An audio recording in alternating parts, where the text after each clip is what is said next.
महाराष्ट्र गोवा राज्याचा संयुक्त प्रकल्प असलेल्या तिलारी धरणाच्या डाव्या उजव्या कालव्याची परिस्थिती गंभीर बाब बनली आहे। अनेक ठिकाणी कालवे धोकादायक बनलेत। राज्य सरकारकडून दखल घेतली जात नाहीये। यामुळे किरकोळ दुरुस्ती करून पाणी पुरवठा सुरू ठेवला जातोय। याच तिलारी धरणाच्या डाव्या मुख्य कालव्याला रात्री 12 वाजण्याच्या सुमारास कुडासे धनगरवाडी येथे भगदाड पडून मोठ्या प्रमाणात पाणी प्रवाह लोकांच्या शेती बागायतीमध्ये शिरला, तर पाणी कुडासे वानोशी रस्त्यावर आलं। पाऊस नसताना रस्ता पाण्याखाली गेलाय। वाहनधारकांची तारांबळ उडाली। तातडीने गोवा येथे होणारा पाणी पुरवठा बंद करण्यात आला। घटनास्थळी कार्यकारी अभियंता विनायक जाधव इतर अधिकारी कर्मचारी दाखल झाले। या ठिकाणी संपूर्ण कालवा धोकादायक बनला आहे।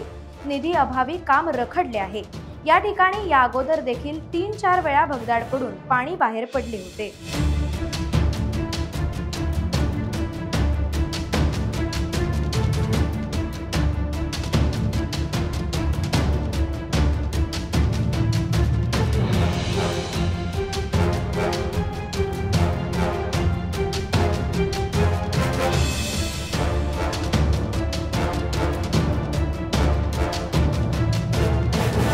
टाइम्स डिजिटलला लाईक करा, शेअर करा, सबस्क्राइब करा आणि बेल आयकॉन दाबायला विसरू नका।